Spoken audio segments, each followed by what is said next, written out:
Hari ini kita akan membahas tentang istri Abu Lahab, istrinya Abu Lahab. Pembahasan tentang salah satu wanita yang juga diabadikan di dalam Al-Quranul Karim,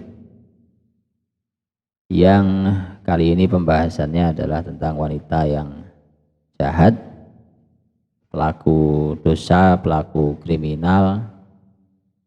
Tentu ini dipotret oleh Quran sebagai peringatan bagi setiap muslimah bahwa muslimah tidak boleh seperti ini. Allah Subhanahu wa taala berfirman tentang istri Abu Lahab di dalam surat Al-Lahab. Tempat satu-satunya tentang pembahasan tentang istrinya Abu Lahab di dalam surat Al-Lahab sendiri.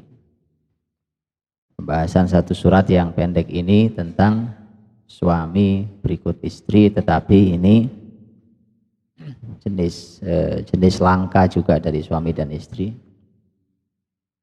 karena ini adalah suami istri yang sama-sama tokoh dan suami istri yang sama-sama sepakat untuk masuk neraka.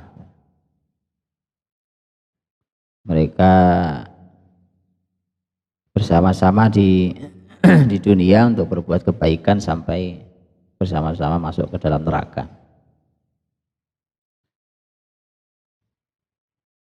Allah Subhanahu wa taala ketika memerintahkan Nabi Muhammad sallallahu alaihi wasallam untuk berdakwah, sebagaimana yang kita ketahui, ketika Allah memerintahkan agar Nabi Muhammad mulai membuka dakwahnya, wa anzir ashiratakal aqrabin, berikan peringatan pada keluarga-keluarga, kerabat-kerabat dekatmu. Maka Nabi Muhammad SAW mulai menyerukannya naik ke Bukit Sofa, memanggil satu persatu, wahai Bani Hashim, wahai Bani Muttalib, wahai Bani Abdi Manaf, wahai Bani Abdiddar, dan semua dipanggil satu-satu oleh Nabi SAW. Sebagaimana kisah yang kita ketahui dalam sirah Nabawiyah. Dan kemudian Nabi berdakwah, dan inilah sebab turunnya surat Al-Lahab, karena disitulah maka marah besarnya seorang Abu Lahab. Tabban laka ya Muhammad alihada jama'atana, celakalah engkau wahai Muhammad, apakah untuk hal ini kamu kumpulkan kami di sini. Itu mendengarkan dakwah Nabi SAW. Kemudian turunlah surat Al-Lahab, tabbat yada abi lahabi wa tab, dan celakalah kedua tangan Abu Lahab, dan benar-benar celaka. Pembahasan tentang istri Abu Lahab tidak bisa dilepaskan dari pembahasan Abu Lahab, karena ini adalah sepasang suami istri yang saling bekerja sama. Tapi bekerja samanya dalam permusuhan dan dosa, padahal orang-orang beriman diperintah Allah untuk bekerja sama di dalam kebaikan dan takwa.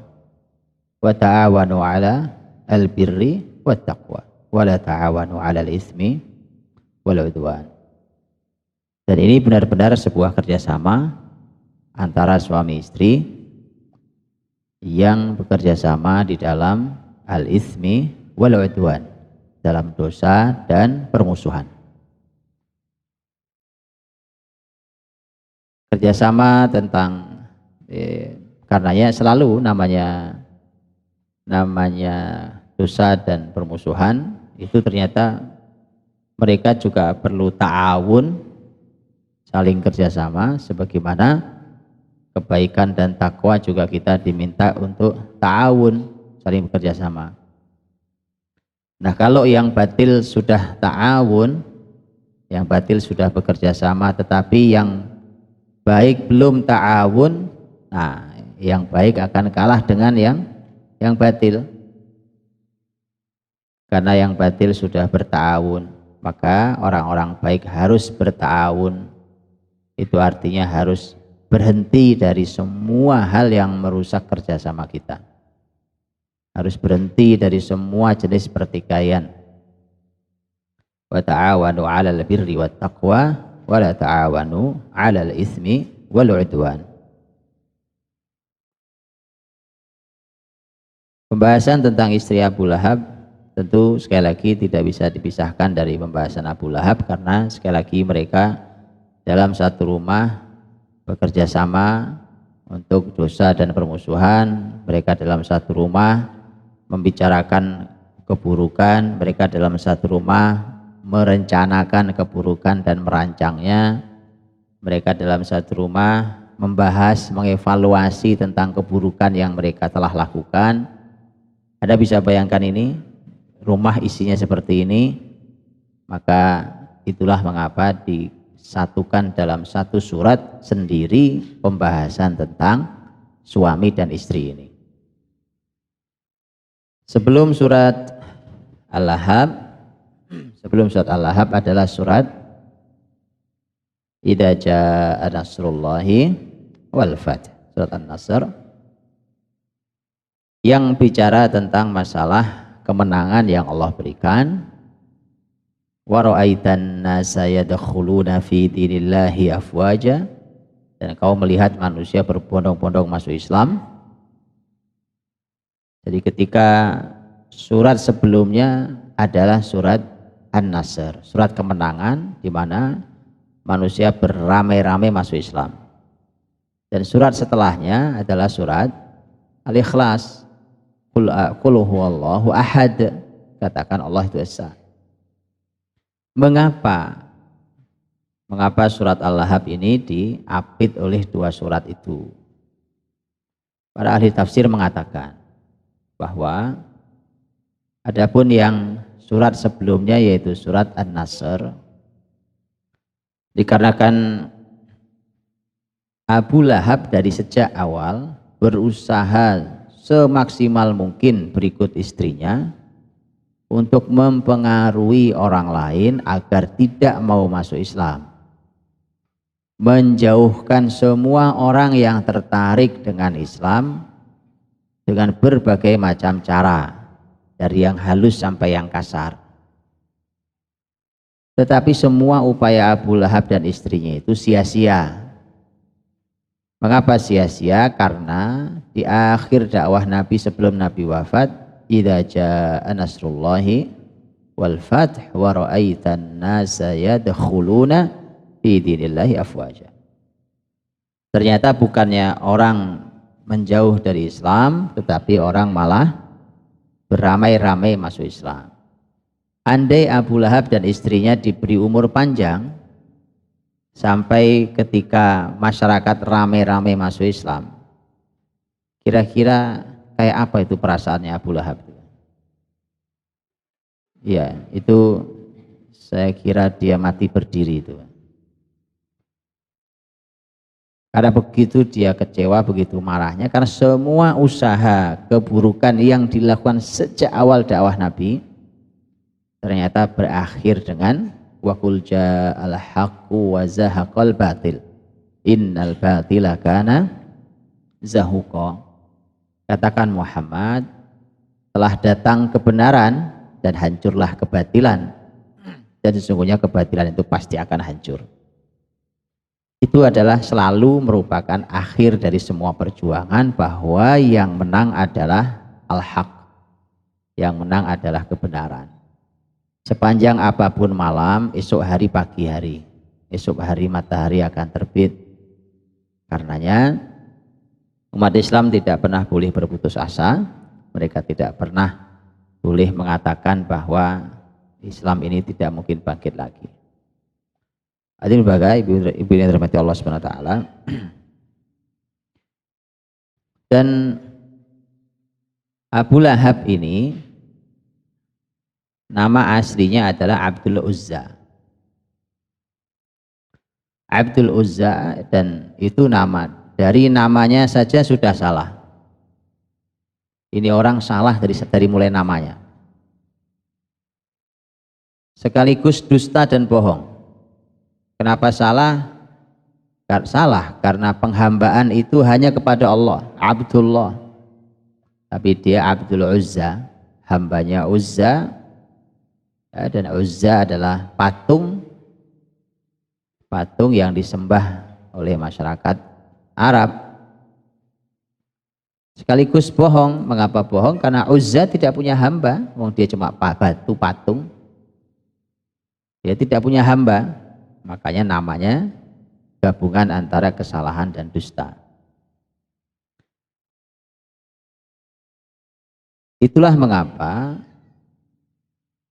si Abdul Uzza ini, hambanya Al-Uzza ini, yang menghalangi orang menjadi hamba Allah, maka kemudian Allah menetapkan supaya semakin yakin bahwa qul huwallahu ahad. Katakan Muhammad, Allah itu esa, nggak ada Tuhan lain, ilah lain tidak ada kecuali Allah, la ilaha illallah. Ilah lain tidak ada, yang ada hanya Allah Subhanahu wa taala. Makanya qul huwallahu ahad. Jadi salah ketika orang menghamba kepada selain Allah Subhanahu wa taala, termasuk kepada Al-Uzza. Sebagaimana namanya Abu Lahab sendiri, Abdul Uzza.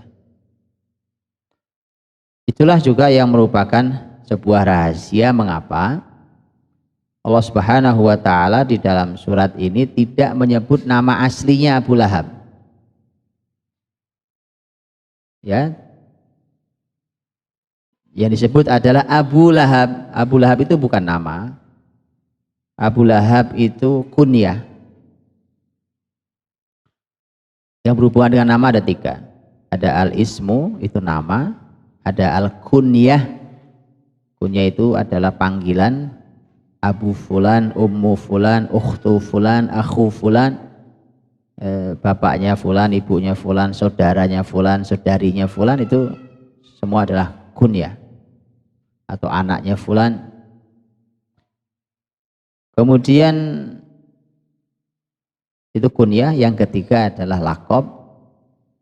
Laqab itu sebutan atau gelar. Dan gelar ini bisa pujian, bisa hinaan. Itulah mengapa di dalam Quran kalau sudah berhubungan dengan gelar, laqab namanya, tidak boleh ngejek.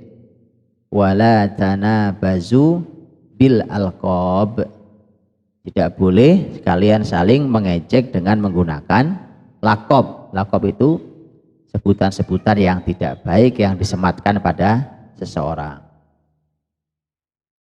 Hanya ketika kalaupun bersifat negatif tapi yang sifatnya hanya mengenali dan itu apa adanya, tidak ada masalah. Umpamanya salah seorang ahli atau ilmuwan hadis besar ternama ulama dulu namanya Al-A'raj. Al-A'raj bukan nama aslinya. A'raj itu artinya pincang.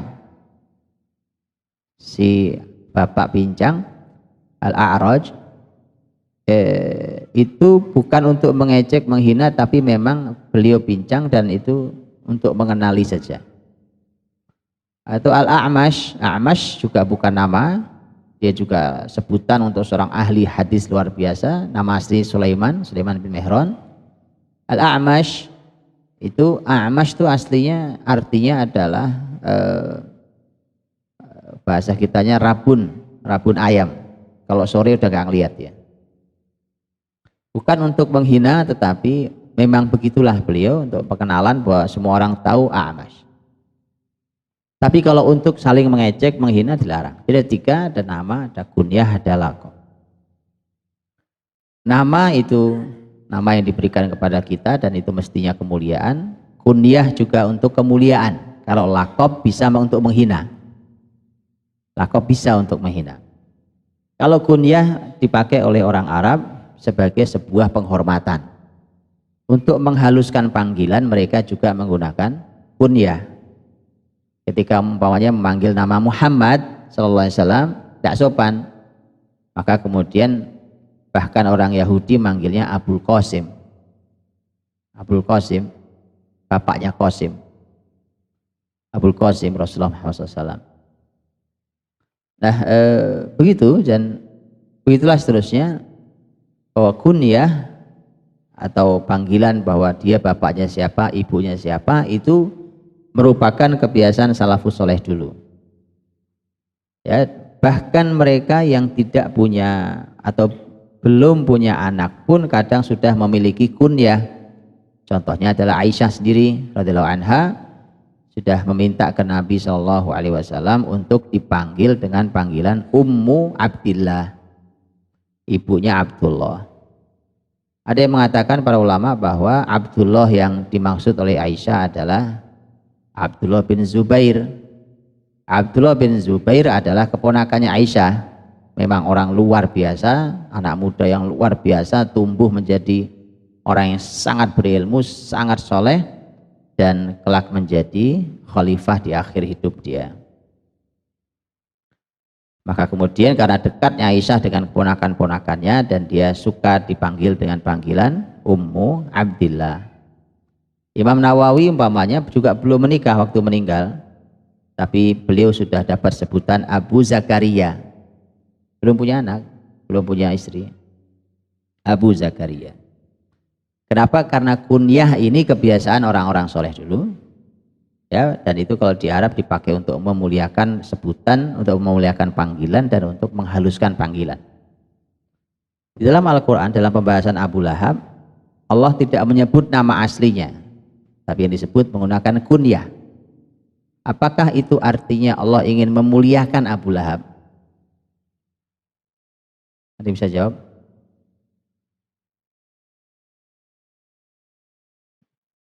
Hah? Ada bisa jawab? Tadi saya sudah bilang kan, kunyah fungsinya kayak apa? Bahkan yang belum punya anak saja sudah punya panggilan. Nabi waktu manggil anaknya Ummu Salamah yang masih kecil, yang mainan anak burung, panggilannya apa? Ya Aba Umair ma fa'alan Nughair. Wahai Abu Umair, namanya bukan Abu Umair, tapi sudah dipanggil oleh Nabi dengan panggilan Abu Umair, masih kecil bocah, ya masih anak kecil. Wahai bapaknya Umair, saking begitunya. Ya, tentang kunyah itu. Bahkan ada beberapa orang yang dalam sejarah Islam lebih dikenal dengan kunyahnya daripada nama aslinya. Betul? Abu Bakar contohnya. Siapa nama aslinya? Ayo?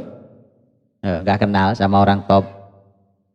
Abu Bakar masa gak kenal? Siapa nama Abu Bakar? Abu Hurairah juga. Abu Hurairah kan juga bukan, malah bukan anak kucing kok itu. Bapaknya kucing. Ya kan? Ya. Abu Hafs. Apa Umar punya anak namanya Hafs? Anak pertamanya namanya Hafsah, bukan Hafs. Hafs itu laki-laki, Hafsah itu perempuan. Terus kenapa namanya Abu Hafs? Nah itulah Bu, makanya ilmu kunyah saja ada ilmunya sendiri. Dalam ilmu hadis itu, kunyah itu ada ilmu sendiri. Itulah kenapa ulama juga menulis kitab-kitab khusus tentang kunyah. Nah ini makanya ilmu besar. Ya, dicari ya, Abu Bakar masa namanya nggak tahu. Kebangetan Abu Bakar nggak tahu ya. Baik, segitu luar biasanya hal tersebut. Ya kan? Kan kalaupun Abu Hurairah dipanggil dengan bapaknya kucing, Hurairah kucing, apakah itu penghinaan? Bukan. Justru itu menunjukkan bahwa ini sahabat yang satu ini senang sekali menjaga, menyayangi, memelihara kucing. Kucing dibawa kemana-mana. Ya, ini sahabat laki-laki tapi senang kucing. Sehingga kucing-kucing kecil itu suka dimasukkan ke lengan bajunya. Dibawa, lengan bajunya lebar, ini lengan bajunya lebar, masukin kucing, ya kan? Maka orang-orang mengenalnya dengan bapaknya kucing, dipanggilnya Abu Hurairah, bukan nama aslinya.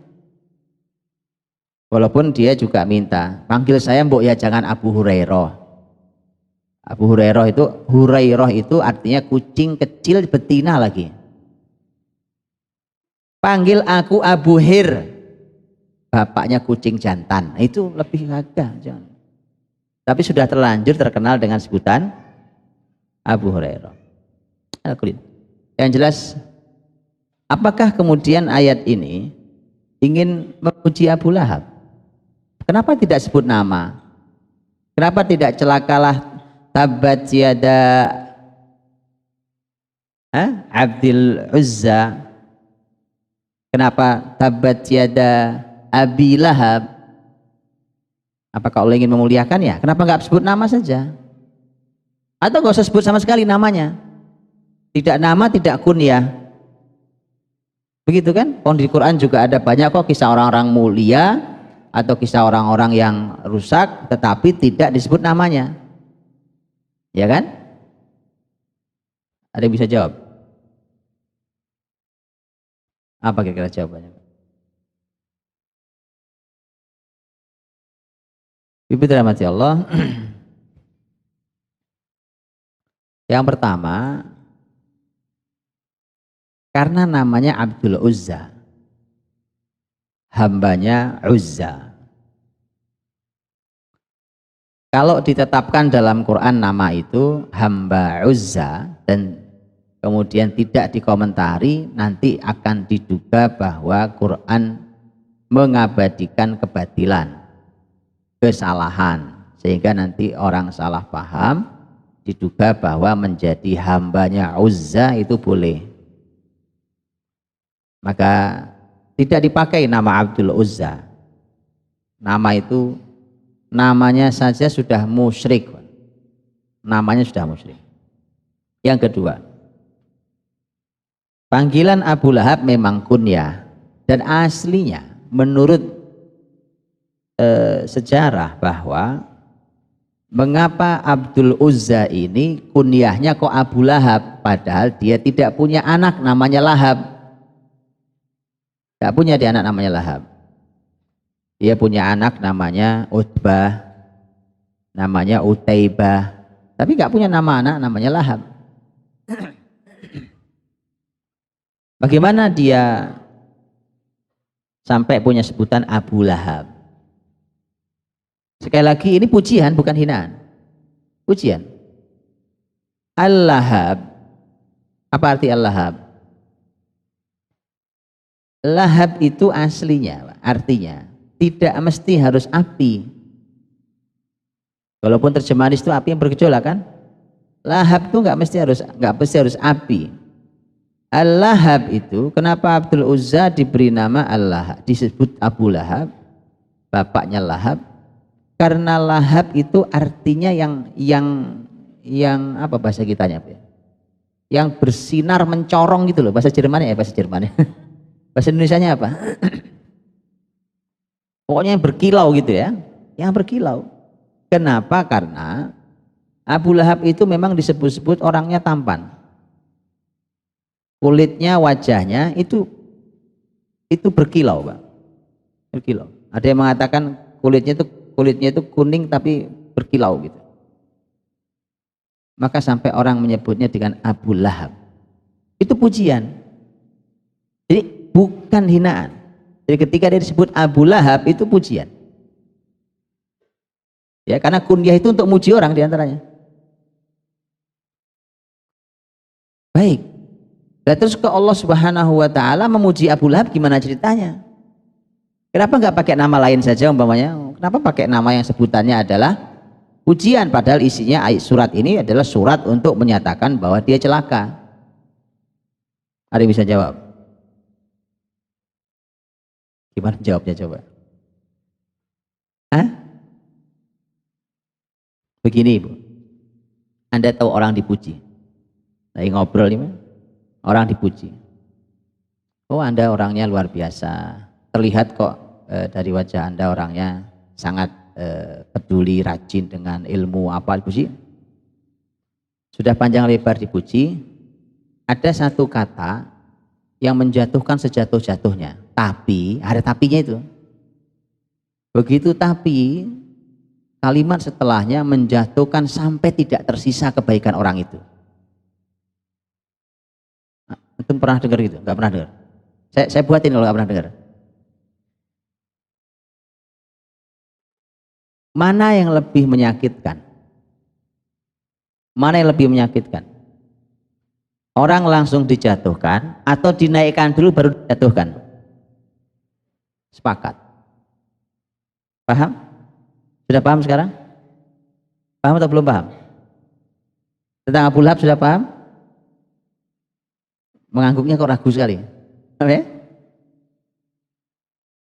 Karena Abu Lahab itu kunyah, sebutan dia adalah panggilan yang itu pujian buat dia. Allah pakai pujian itu. Tetapi di dalam surat itu pun Allah menyebut kata Al-Lahab selain panggil nama, selain kunyah dia. Saya selanaron dzata lahab. Nah, lahab yang di sini artinya api yang menyala, bergejolak itu. Jadi kalau lahab ini dipakai untuk memujimu, bahwa kau orang dengan kulit yang berkilau dengan wajah yang tampan, tetapi sebenarnya al-lahab, justru al-lahab itulah yang akan melahap dirimu, karena kau akan dimasukkan ke dalam neraka yang bergejolak apinya. Saya itu disebutin dulu pujiannya, setelah itu ditunjukkan, dijatuhkan oleh Allah yang itu lebih sakit dengan kata yang sama. Dengan kata yang sama.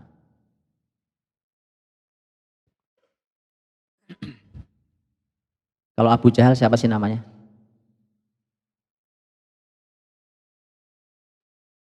Kayaknya saya mau buatin lomba siroh aja nih guys.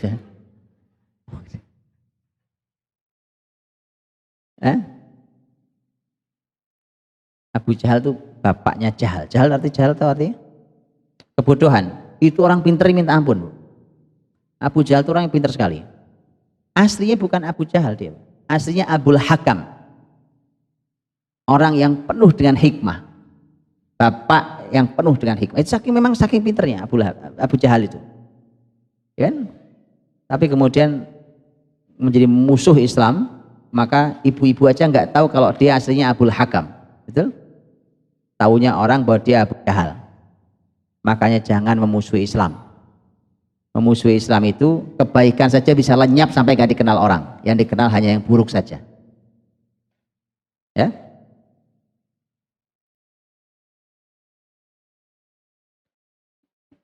Baik.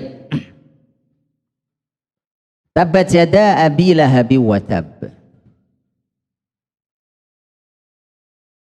Allah mengatakan celaka. Kita bicara suaminya dulu karena ini sangat berhubungan erat dan ini perempuan istrinya Abu Lahab ini juga dia hadir menjadi wanita rusak juga penyebabnya dirinya sendiri dan juga dia semakin kuat dengan suaminya dan anak-anaknya.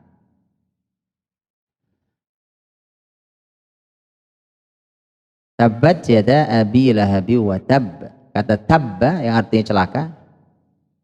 Tabba itu mau dibaca dari depan artinya jelek, dibaca dari belakang artinya juga jelek. Itu ajaibnya kata tabba.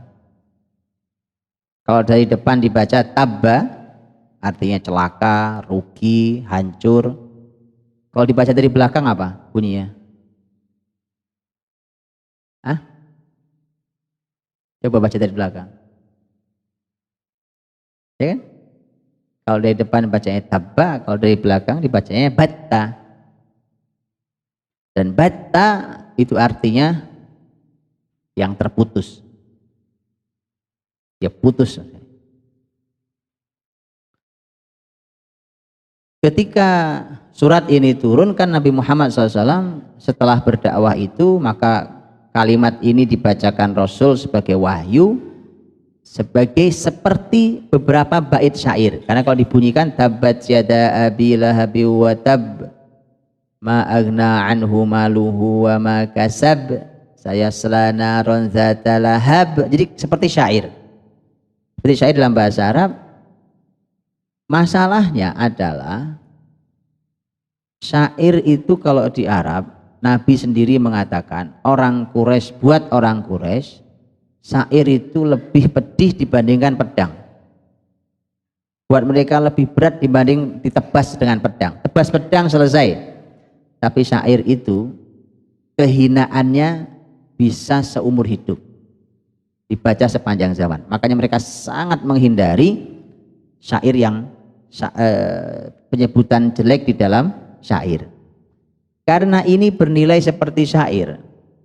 Jadi Dan itu kemudian didengar oleh banyak orang. Kemudian yang lebih celaka lagi adalah di Mekah saat itu, karena Nabi berdiri di sofa berdirinya. Di Mekah kan selalu ada para pedagang yang singgah. Pedagang yang singgah itu kan datang dari berbagai negeri. Lah bagaimana kalau itu dihafal oleh para pedagang itu kemudian dibawa ke negeri-negeri itu? Maka itu sebuah kehinaan yang lebih menyakitkan daripada ditebas pedang. Makanya kemudian kemarahan Abu Lahab dan kemarahan istrinya nggak ada duanya. Marahnya luar biasa setelah itu. Tabbat yada abi lahabi wa tab. Jadi celaka, rugi, hancur kedua tangan Abu Lahab. Apa yang hancur tangannya doang? Hah? Kan tangannya kan? Terjemahnya apa, Bu? Nah, kedua tangan. Kita punya fisik bukan cuma tangan. Apa yang hancur tangannya saja Abu Lahab nanti di akhirat? Hah? Nah, terus ini tangan loh, ini bunyi tangan, Bu. Yada itu tangan, kedua tangannya. Tabbat yada, yada itu kata yadan, itu kedua tangannya. Apakah yang nanti dihukum Abu Lahab hanya dua tangannya? Apa kira-kira? Karena yang disebut celaka cuma tangan ya.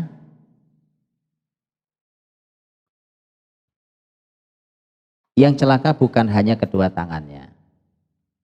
Keseluruhannya celaka. Hanya ungkapan tangan itu adalah ungkapan khas di dalam bahasa Arab. Itulah kenapa memahami Quran itu mesti menggunakan bahasa Arab.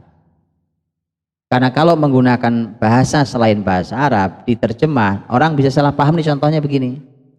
Oh, yang celaka cuma tangannya, Pak. Tangannya aja yang disiksa, karena emang tangannya yang jahat. Kan? Bersama istrinya.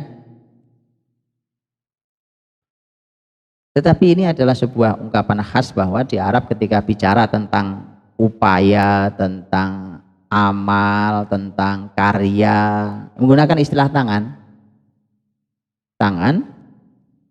Dan itu artinya celakalah amalnya Abu Lahab. Kalau amalnya celaka ya seorang-orangnya celaka semua. Semua yang diusahakan itu celaka. Semua karya dia, semua amalnya itu celaka. Semua kejahatan yang dilakukannya kecelakaan buat dia. Tabbat yada abi lahabi wa tab.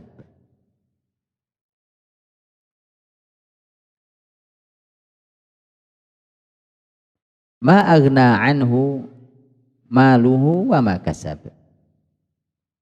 Ma aghna anhu, tidak akan berguna baginya. Ma aghna anhu maluhu. Kata aghna itu artinya aslinya adalah mencukupi. Dari kata ghani itu artinya kaya. Allah itu kan punya salah satu asmaul husna adalah Al-Ghani. Apa Al-Ghani artinya? Allah adalah yang maha kaya. Abdul Ghani, hamba Allah yang maha kaya. Ma'aghna, dari kata aghna itu mencukupi. Allah juga mengatakan annahu huwa aghna wa aghna. Allah lah yang aghna itu mencukupi. Ketika ma'aghna anhu maluhu, maka arti aslinya begini, bahwa hartanya dan apa yang diusahakannya tidak akan mencukupi dia. Kenapa pakai kata mencukupi? Bukan menggunakan kata manfaat. Kan dalam bahasa Arab kata manfaat kan juga ada. Kata nafa' yanfa' itu manfaat. Kenapa tidak dikatakan tidaklah bermanfaat? Terjemahnya apa, Bu? Tidak berguna. Guna itu kan manfaat, ya kan? Nafa' itu manfaat. Tapi Quran menggunakan istilah ma'aghna anhu maluhu. Ya, tidak akan mencukupi buat dia. Kenapa? Karena di dalam surat Al-Alaq, dan ini salah satu sifatnya Abu Lahab, Abu Jahal segala macam itu, dan CS-nya itu. Dalam surat Al-Alaq Allah SWT berfirman tentang bahwa ada orang-orang yang disebut oleh Allah dengan istaghna. Gimana bunyi ayatnya? Hah? Abunya? Ar-ra'ahu istaghna. Jadi dalam surat Al-Alaq Allah menyampaikan orang yang celaka itu punya beberapa ciri. Itu di dalam surat Al-Alaq. Salah satunya adalah istaghna. Kata istaghna itu satu akar kata dengan kata aghna. Apa istaghna itu? Kata aghna itu mencukupi, istaghna artinya merasa cukup. Orang kayak Abu Lahab itu merasa cukup. Merasa cukup apa? Merasa cukup apa?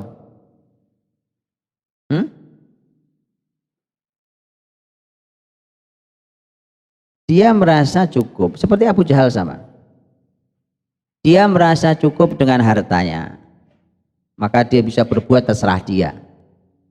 Dia merasa cukup dengan posisi dan jabatannya, karenanya dia terserah dia mau melanggar aturan Allah, mau apa terserah dia.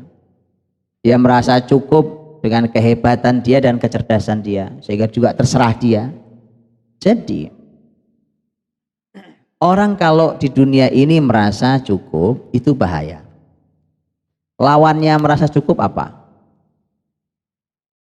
Merasa kurang. Itu artinya orang harus selalu merasa kurang. Kalau dia merasa kurang, maka dia akan bergantung pada Allah. Karena dia merasa kurang, ya Allah amal kurang, ya kan? Ya Allah ini usia kok kurang berkah, ya Allah ini kok serba kurang, saya ini kok kurang baik, ilmu kok kurang, harta kok kurang. Ketika ingat kurang itu, dan Allah maha dan maha sempurna, maka orang akan merasa perlu Allah. Orang-orang yang sombong, yang istaghna itu, nah itu salah satunya ini, Abu Lahab ini. Dan siapapun yang merupakan anak didiknya Abu Lahab, ya sampai zaman ini. Orang yang tidak perlu Allah Subhanahu wa taala itu orang yang sombong, angkuh, merasa cukup. Karena itulah jawaban Allah di dalam surat ini menggunakan kata aghna, ma aghna anhu. Jadi semua yang dia merasa cukup, nggak perlu Allah, itu ternyata nggak ada gunanya.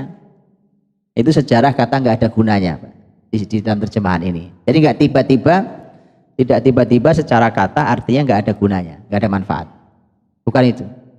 Karena ada rangkaian dengan ada sikap hidup dia yang dia merasa sangat cukup dengan dirinya sendiri sehingga dia terserah dia berbuat apa. Itu karena kesalahan orang yang seperti itu, faktor awalnya adalah karena dia merasa cukup dengan dirinya sendiri. Maka kata Allah, semua yang Anda bilang Anda merasa cukup itu ternyata nggak cukup. Buat kamu nggak cukup. Buat Abu Lahab ini tidak cukup. Apa bukti tidak cukup? Apa? Kumpulkan dia. Ma aghna anhu maluhu. Hartanya yang dia anggap cukup, sehingga dia boleh berbuat apa saja, tidak perlu Allah, nggak perlu ini, nggak perlu itu, terserah orang. Itu tidak akan mencukupi dia. Wa ma kasab, dan apa yang kasab. Kasab itu artinya yang diusahakan. Apa maksud diusahakan? Maluhu, mal itu harta, kasab itu usaha.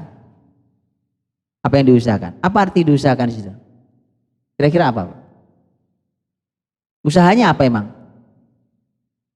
Hah? Apa? Apa usaha? Amal gitu? Atau apa? Apa kira-kira? Alah. Lihat. Yang depan adalah harta. Ma aghna anhu maluhu. Mal itu harta, bukan? Harta. Wa ma kasab, setidaknya ada dua arti.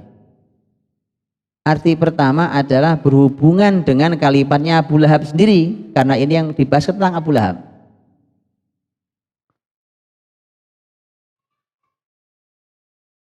Di mana Abu Lahab ketika Nabi Muhammad mendakwahkan tentang hari kiamat, di mana nanti akan ada siksaan yang keras bagi orang yang tidak beriman, Abu Lahab berkata, nih orang merasa cukup. Kata Abu Lahab, Muhammad bilang akan ada siksaan berat nanti kalau nggak beriman. Nggak masalah, wong saya ini hartanya banyak. Anak saya juga bagus-bagus, hebat-hebat. Nanti akan saya tebus diri saya di hadapan Tuhan dengan harta dan anak saya. Masa saya dihukum, ya kan? Saya bisa bayar Tuhan. Dan anak saya juga orang hebat-hebat. Perlindungannya dari anak saya luar biasa. Dari kalimat itulah maka sebagian ahli tafsir mengatakan bahwa kata wama kasab, apa yang diusahakan itu artinya anak. Dia nyebut dua kan?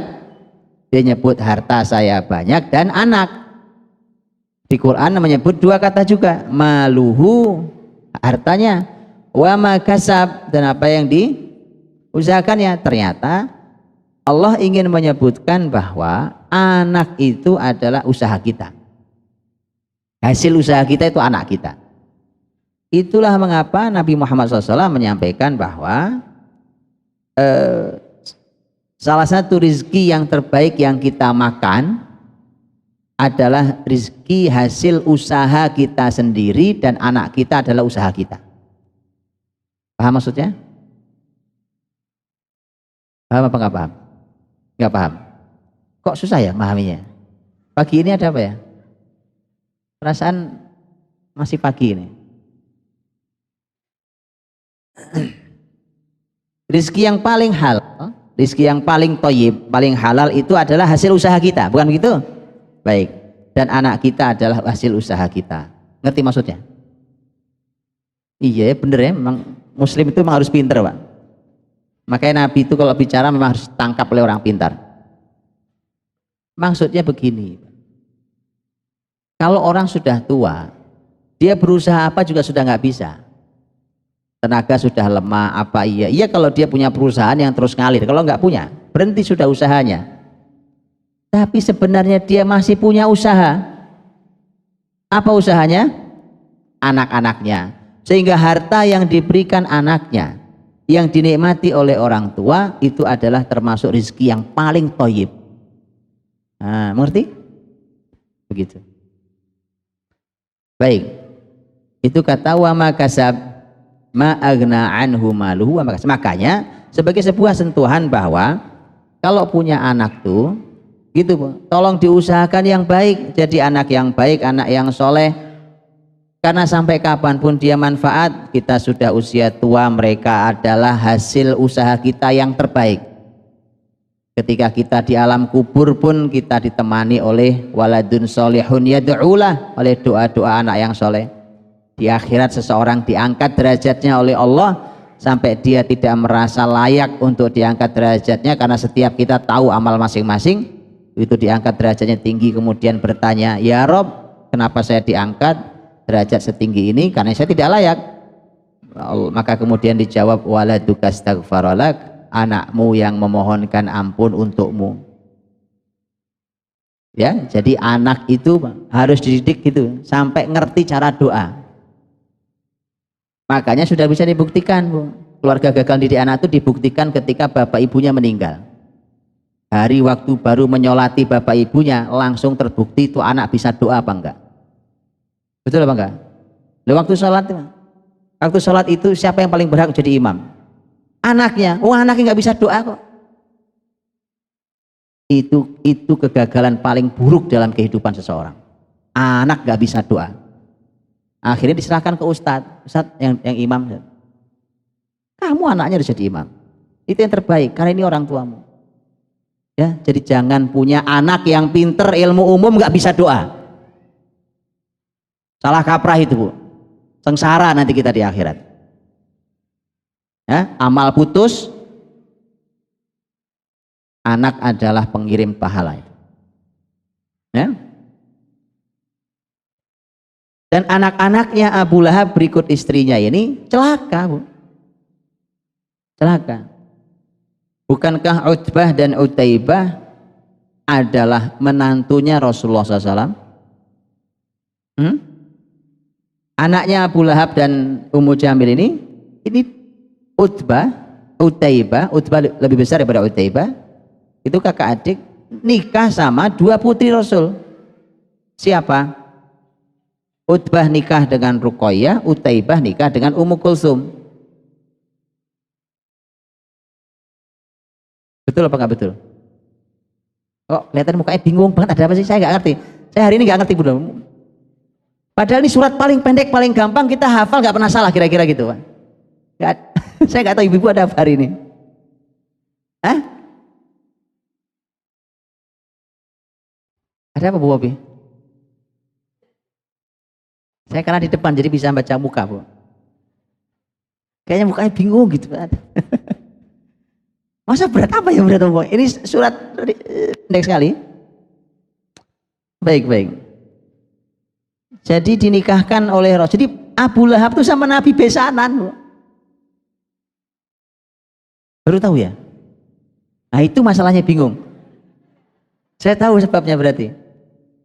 Ternyata Rasul sama Abu Lahab itu besanan.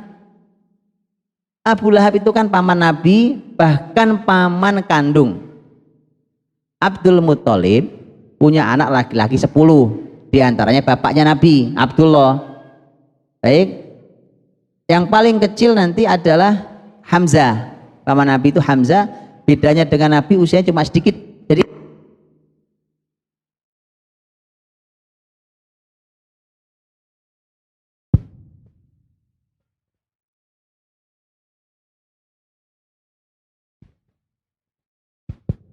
cek.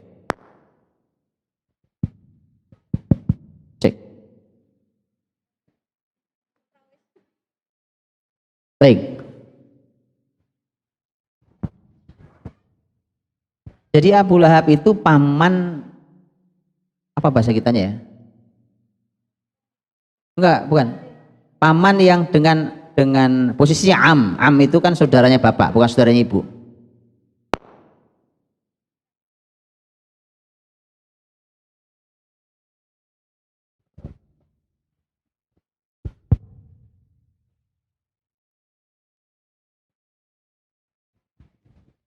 Saudaranya ayah, saudara ayahnya Nabi Muhammad SAW, posisinya am, ya, dan Abu Lahab itu am yang dengan ayahnya Nabi itu sebapak seibu. Karena paman yang lain satu bapak beda ibu. Namanya apa bahasa Indonesia? Saya nggak ngerti. Hah? Iya gitu. Nah kalau Abu Lahab itu seayah seibu. Jadi paman yang seayah seibu dengan bapak Nabi Muhammad SAW. Nah sementara yang lain nanti tidak. Ya, kecuali itu juga Abu Thalib lagi, ada lagi. Tapi artinya bahwa ada yang menyebutkan itu Abu Lahab itu seharusnya orang yang paling dekat dengan Nabi SAW. Seperti halnya Abu Thalib. Ya, dari 10 itu 6, dari 10 anaknya Abdul Muthalib itu 6 meninggal sebelum Nabi Muhammad jadi Nabi. Yang sempat bertemu dengan syariat Nabi Muhammad 4 orang. Siapa aja? Coba dari yang paling tua coba. Atau dari paling muda boleh. Hamzah. Habis Hamzah siapa? Hah? Abbas. Terus?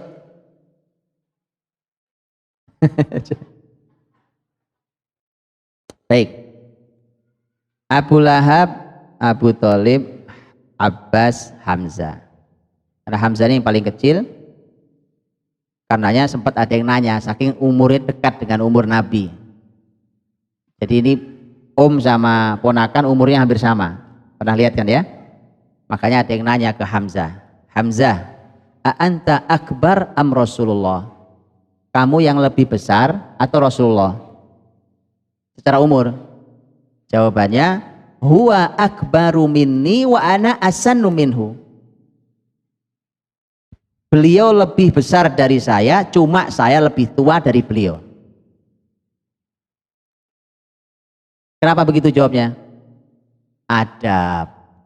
Itu loh, adab tuh Pak. Ngomong aja ada adabnya. Nggak sopan ngomong saya lebih besar dari Rasul itu nggak sopan. Walau saya lebih tua dari beliau. Itu namanya adab. Oke ya? Biar Hamzah ngajari kita adab.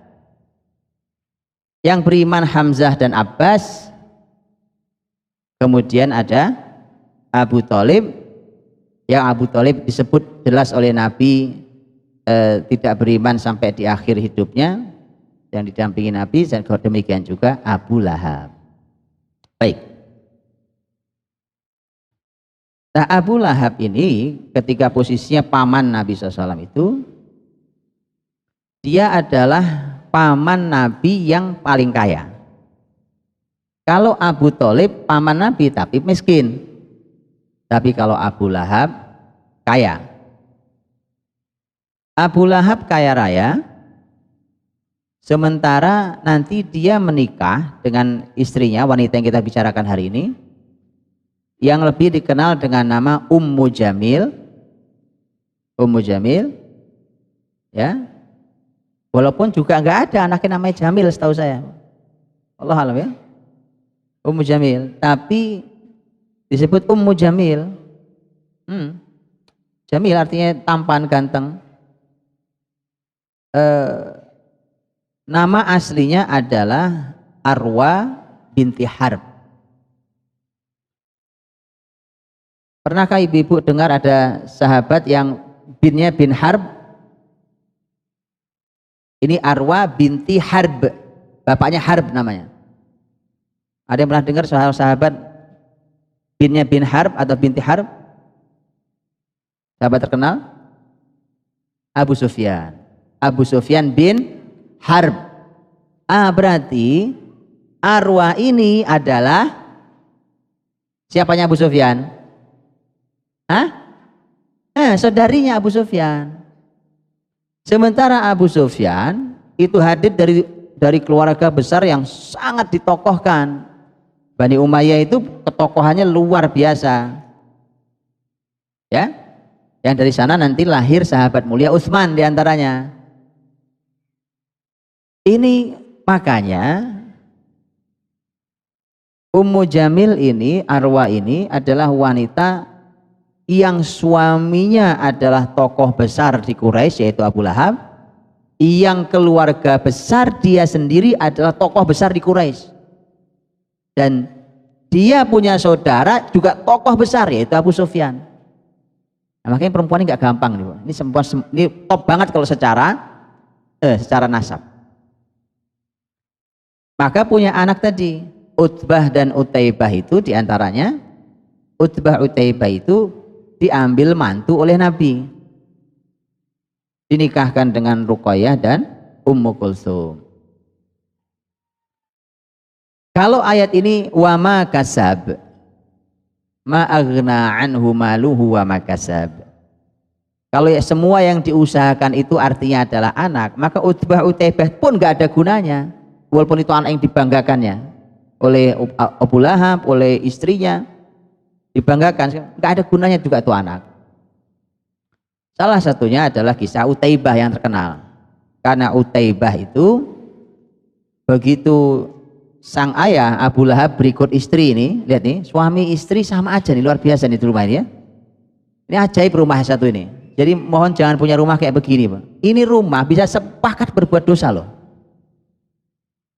Ya, ini rumah namanya rumah kesepakatan dosa namanya. Itu bisa sepakat bapak, ibu, anak sepakat berbuat dosa. Karena begitu turun surat ini, itu marah Abu Sufyan, marah Ummu Jamil ini. Karena marah salah satu yang ditemui anaknya itu. Karena dua anaknya menikah dengan putri-putri Rasulullah SAW. Karena marah besar itu, maka keluar kalimat bapak ibu ini. Lihat tuh. Roksi bi ro'sikuma haramun hatta tutliqahuma hatta tufarriqahuma. Kalau bahasa kitanya apa ya? roksi biroksikum haram tuh, nih kepala saya nih dengan kepala kedua kalian anakku Utbah Utaibah itu haram. Itu maksudnya kepala sama kepala kita nih, kita haram ketemu. Saya nggak mau ketemu sama kamu, ya kan? Kita nggak bisa nyatu sampai kalian ceraikan anak Muhammad dua-duanya. Jadi sumber perceraian itu ya mereka berdua itu.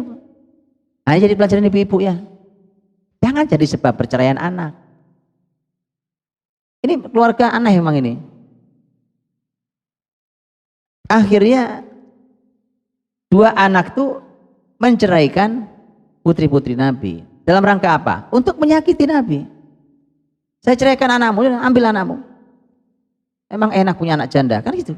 Dua anak lagi sekaligus, putri, Ruqayyah, Ummu Kulsum. Yang lebih jahat lagi adalah Utaibah. Utaibah itu suaminya Ummu Kulsum radhiyallahu anha. Utaibah berjanji ke bapak ibunya, besok lihat, saya akan kembalikan anaknya Muhammad itu, ya, dan besok lihat apa yang saya lakukan. Dia datang besok, nih si mantu Utaibah ini mantu kurang ajar ini Pak, ya kan?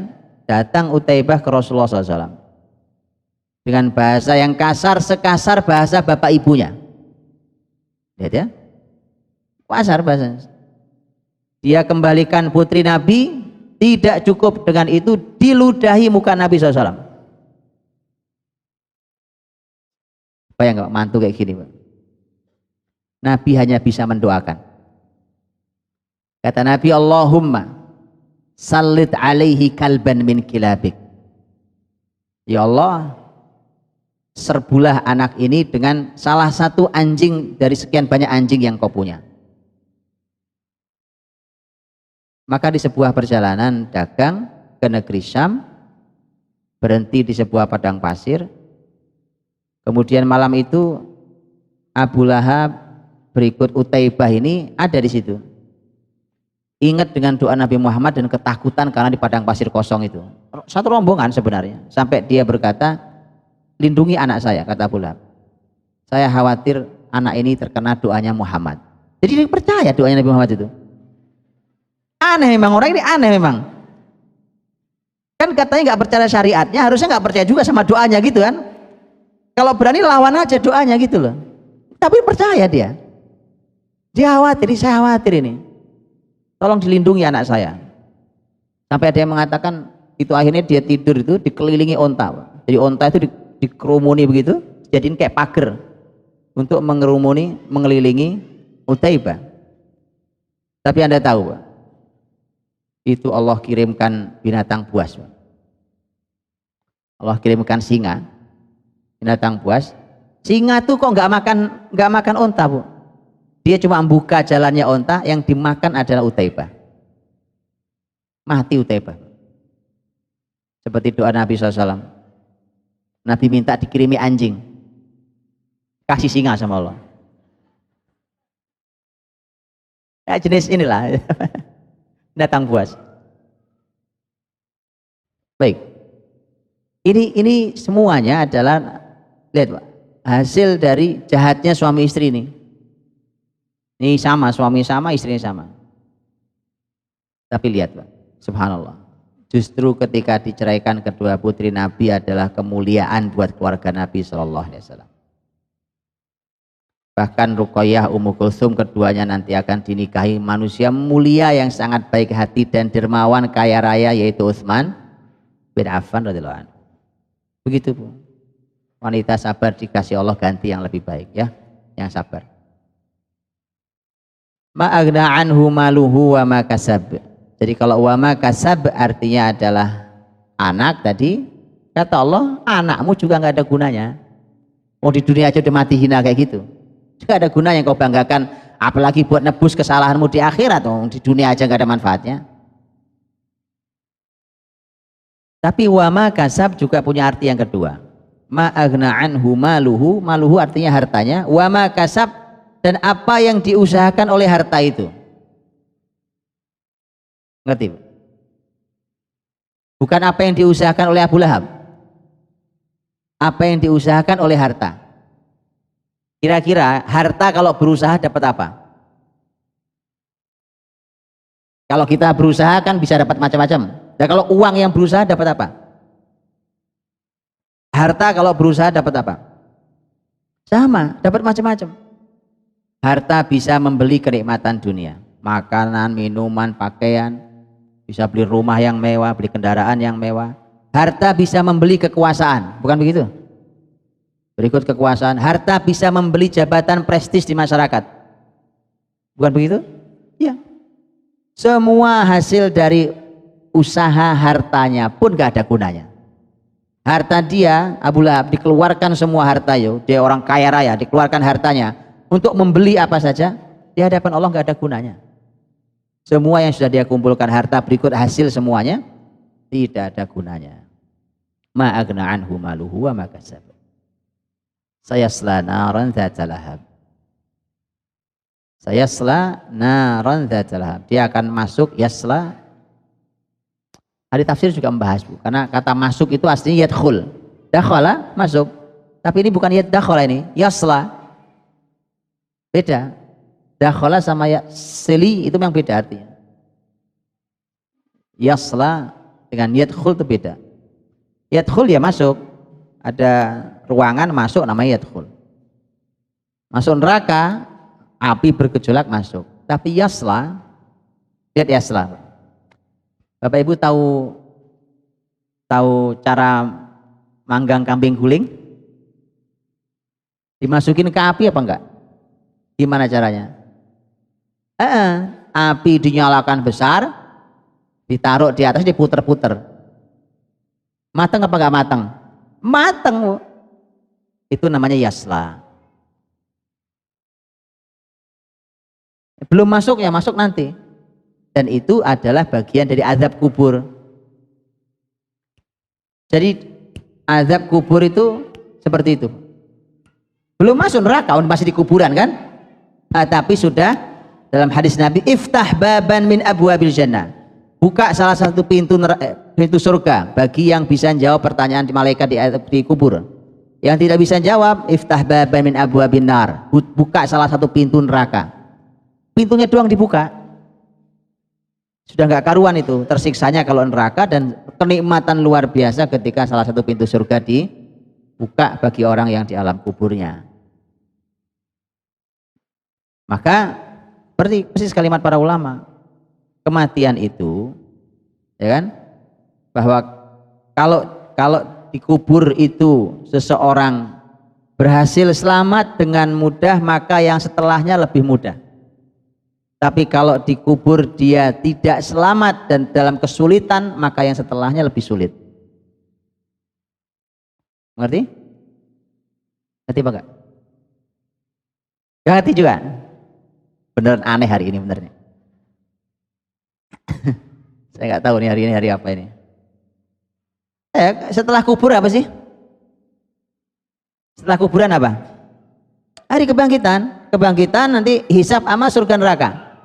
Kalau dikubur seseorang sudah selamat, maka setelah dia dibangkitkan, proses sampai masuk surga jauh lebih mudah daripada kubur.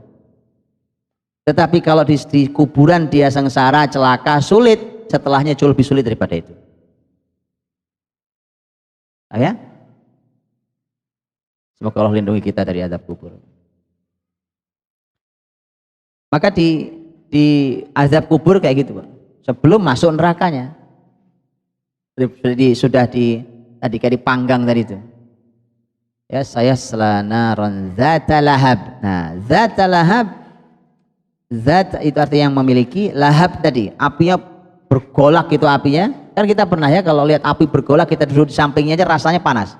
Kayak gitulah, tiaslah kurang lebih. Belum masuk, belum. Masuk ya habis. Maka lahab yang di sini artinya api yang bergejolak, tadi sudah saya jelaskan bahwa ini untuk tadi setelah sebelumnya Allah sebut Abu Lahab itu memang pujian buat kamu dari masyarakatmu. Ternyata tempatmu memang lahab seperti kunyahmu. Tapi lahab yang di sini artinya adalah api yang bergejolak, bukan cahaya wajahmu. Kalau masuk api bergejolak, ya gosong bukan cahaya. Ya kan? Maka ini menjatuhkan sampai di level yang paling hina. Gara-garanya menghina Rasulullah Shallallahu Alaihi Wasallam. Tapi ibu tahu nggak?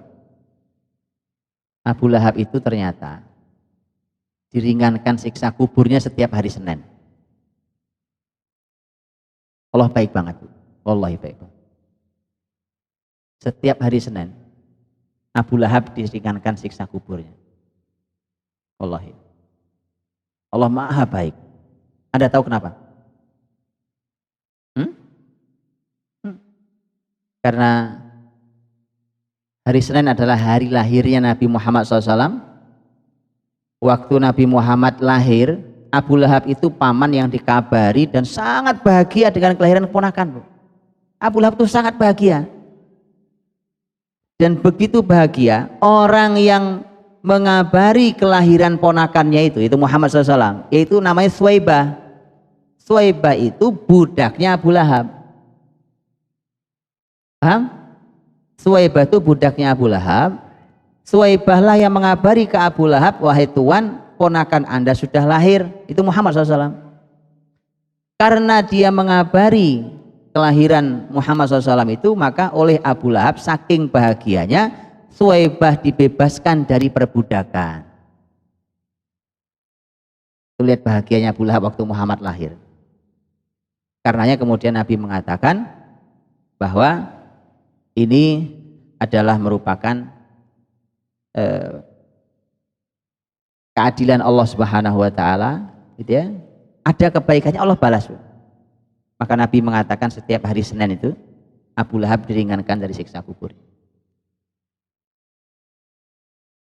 Itu orang yang cuma senang dengan kelahiran Nabi Muhammad SAW di hari Senin itu. Maka bagaimana dengan orang yang bahagia sepanjang hidupnya karena mengikuti Rasulullah SAW? Semoga kita termasuk di dalamnya.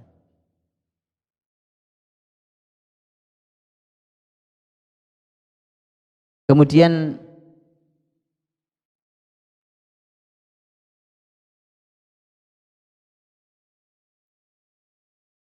tentang Abu Lahab yang kemudian masuk neraka ini, saya selanar dari diadab kubur juga dalam keadaan seperti tadi itu, yang Zat Lahab, yang bergejolak apinya. Baru kemudian ayat ini berbicara tentang istrinya, wamro'atuhu. Kata wamro'atuhu artinya adalah istrinya. Kita sudah bahas kemarin, wamro'atuhu artinya perempuannya, ya, bukan pasangannya. Anda boleh lihat sekarang, kalau kita pakai sebagian pendapat ahli tafsir tentang perbedaan antara kata perempuan seseorang dan istri seseorang, masih ingat? Masih ingat ya? Maka bagaimana ceritanya?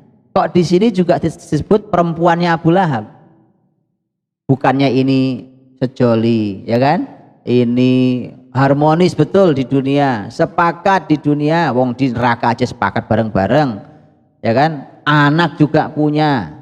Kenapa tidak disebut pasangan? Ada yang tahu? Kalau kemarin kita cerita tentang istrinya siapa? Nabi Nuh, Nabi Lut tidak dibilang zauj, tidak dibilang pasangan, tapi dibilangnya perempuan. Karena memang beda, Nabi Nuh, Nabi Lut orang soleh, istrinya orang bermasalah, orang kafir. Begitu juga ketika membahas tentang umpamanya Nabi Zakaria, dua-duanya soleh, cuma masalahnya adalah gak punya anak. Nah ini apa masalahnya? Anak punya, ya, mereka juga sejalan konsepnya. Kenapa tidak disebut pasangan? Ada yang tahu jawabannya?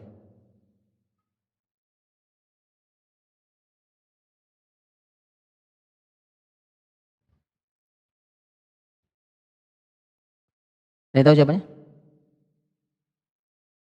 Kenapa tidak disebut pasangan?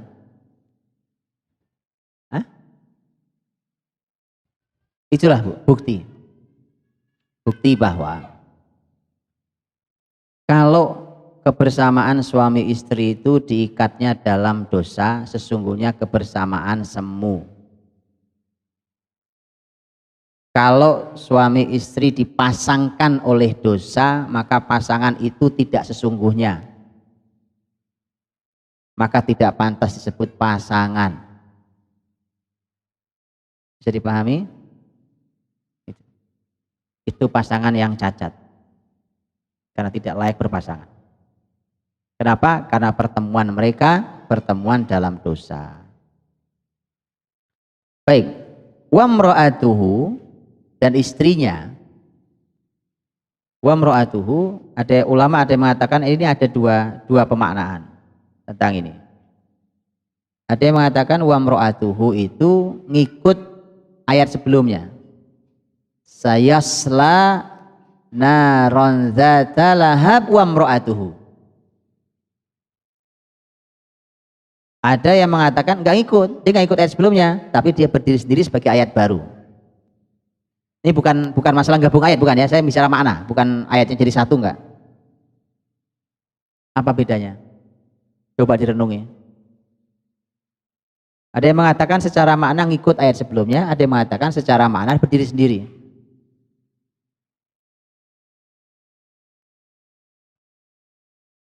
Apa kira-kira? Hah? Sayasla naran dzata lahab wa imra'atuhu. Maka akan masuk dia, Abu Lahab, masuk ke dalam neraka yang bergejolak apinya dan istrinya. Berarti masuk bareng-bareng neraka. Itu mana pertama? Berarti Abu Lahab berikut istrinya masuk neraka. Itu makna yang pertama. Tapi kalau makna yang kedua, pembahasan tentang Abu Lahab sudah selesai di situ. Abu Lahab masuk neraka, masuk ke dalam api yang bergejolak, baik, titik. Kemudian membahas baru sekarang. Yuk kita bahas baru tentang istrinya kayak apa. Adapun istrinya, nah gitu. Belum ngomongin neraka, belum nanti. Adapun istrinya lain ceritanya. Istrinya wa mra'atuhu hammalatal hatab, dia tukang gotongin kayu.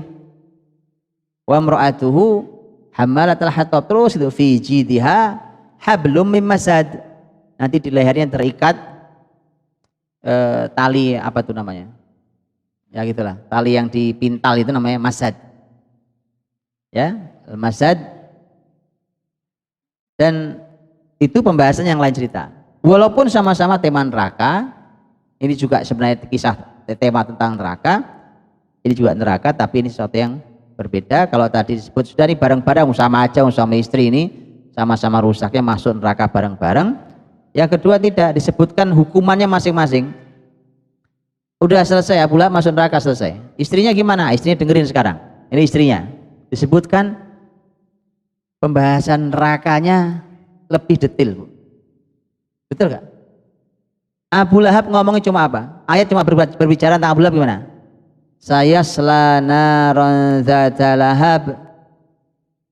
Abu Lahab masuk neraka, apinya bergejolak, sudah bukan? Tapi ini disampaikan tentang hammalatal hatab, disampaikan fi jidha habl, habl itu ada tali, mim masad, tali yang dipintal kuat itu nyekek lehernya sini, dan seterusnya. Digambarkan lebih menyiksa, bukan lebih terasa menyiksanya. Berhati-hatilah sebagai pelajaran buat setiap muslimah. Setiap muslimah. Wa mra'atuhu hammalatal hatab. Apa arti hammalatal hatab? Istilah pelajaran mahal buat setiap muslimah. Hammalatal hatab punya beberapa makna. Punya beberapa makna. Saya akan sampaikan dua saja. Hammalah itu artinya yang membawa. Al-hatab itu artinya kayu bakar. Hammalah itu artinya dia membawanya enggak sekali. Karena kalau membawanya sekali, bisa sekali disebut hamilah. Hamilah itu perempuan yang bawa, yang gotong, hamilah. Tapi bisa jadi cuma sekali, habis itu nggak pernah bawa kayu lagi. Tapi kalau hamalah, itu nggak cuma sekali dia gotongin kayu bakar, berkali-kali. Ini pelajaran mahal dari kata ini saja, bahwa Allah ingatkan, hati-hati. Jangan sampai kesabaran yang dimiliki wanita adalah kesabaran melakukan dosa. Ini kan sabar banget. Tiap hari gotongin kayu, tiap hari gotongin kayu. Nih saya sampaikan supaya ibu tahu. Gotong kayu itu pekerjaannya budak atau pekerjaannya tuannya? Budak. Ini arwah ini, Ummu Jamil ini terhormat dari seluruh sisi. Dari nasab dia terhormat, nasab suaminya terhormat, dari kekayaannya terhormat, dari anak-anaknya terhormat. Ini orang terhormat. Gotong kayu itu nggak pantas. Kalau zaman dulu itu jalan saja, Pak, ya, jalan saja dia layak naik di punggung para budaknya. Betul kan? Kalau digotong pakai apa itu namanya? Tandu itu, kendaraan zaman dulu pakai budak itu. Dia bahkan layak duduk di atas punggung para budaknya. Gotongin kayu itu bukan pekerjaan orang terhormat, itu pekerjaan budak. Lihat, Pak, ini pelajaran luar biasa. Hati-hati buat perempuan. Bagaimana Allah gambarkan wanita yang sebenarnya terhormat secara posisi di dunia, itu rela menghinakan dirinya menjadi seperti budak hanya, lihat, hanya untuk membalas dendam rasa sakit hatinya. Ya? Jadi sakit hati itu tolong jangan diikuti kalau sudah mengarah ke dosa. Sakit hati, Pak. Kita sakit hati luar, perempuan kalau sakit hati kan, itu sakit hatinya. Kalau mengarah ke dosa sudah nggak usah diikuti, itu dosa. Jangan lakukan pekerjaan hina. Jangan lakukan perbuatan dosa hanya untuk memuaskan dari membalaskan dendam rasa sakit hatinya. Bisa dipahami? Karena ini sebenarnya membawa kayu bakar, jelas bukan pekerjaan orang kaya raya terhormat seperti Ummu Jamil. Tetapi dia rela lakukan itu bukan sekali, berkali-kali dia hinakan dirinya. Itulah mengapa orang itu kalau melawan Allah dan Rasulnya, orang yang tadinya terhormat bisa langsung jatuh hina tanpa dia sadari. Dia nggak sadar loh menghinakan diri itu. Karena yang ada di kepalanya cuma pokoknya saya harus marah balas dendam ke Muhammad yang sudah mencaci maki saya dan suami di surat ini. Ya, cuma itu di kepalanya. Mau gimana caranya terserah. Mau gimana caranya? Pakai cara bahkan langsung menghinakan diri. Jadi orang itu ketika melawan Allah dan Rasulnya langsung hina detik dia berniat itu. Berikutnya jauh lebih hina lagi. Maka jangan melawan Allah dan Rasulnya. Melawan Allah dan Rasulnya kita bisa menjadi hina bahkan tanpa disadari. Coba masyarakatnya yang gak pernah biasa ngelihat Ummu Jamil gotong kayu, Pak. Lihat, itu orang terhormatnya minta ampun. Luar biasa terhormat. Jalan kemana-mana orang semua sopannya luar biasa sama dia, gitu kan? Orang sangat terhormat. Tapi bolak-balik gotongin kayu, kira-kira orang lihatnya gimana, Pak? Dia sudah jatuh di mata manusia, apalagi di mata Allah Subhanahu wa Ta'ala. Apa penyebabnya? Cuma satu. Dendam sakit hati kepada Rasul Shallallahu Alaihi Wasallam. Ya, jadi hati-hati para ibu, para wanita muslimah yang baik. Kalau sakit hati, dendam, ya muncul itu hati-hati. Sakit hati itu jangan dipelihara dalam hati. Ya, dia disembuhkan, jangan dipelihara. Kalau dipelihara nanti dia beranak kuman. Dia beranak pinak, nanti lama-lama kalau udah nyebar, dia susah nanti disembuhkan. Nyebar ke kepala, nyebar ke tangan, nyebar ke kaki, segala macam itu, akhirnya nanti dia akan diarahkan untuk berbuat hal yang menghinakan diri kita di hadapan manusia dan di hadapan Allah Subhanahu wa Ta'ala. Hammalatal hatab. Dan Ummu Jamil memang itu yang sebagaimana ibu-ibu tahu tentang menggotongi Duri kan, duri gotong. Kalau kayu biasa masih bagus Bu, duri digotongi apa enggak khawatir ketusuk? Namanya duri gotongnya gimana coba? Pakai apa gotongnya? Menyiksa dirinya. Sudah hina nyiksa diri. Tuh 2 poin. Karena disebutkan dia gotong itu pakai apa namanya di sini, tali yang tadi fiji dia habel, di lehernya itu ada tali gitu ya, tali itulah yang digunakan untuk menggendong duri itu. Apa enggak nyiksa diri? Sudah menghinakan, sudah membuat lelah, karena gotong itu lelah Pak.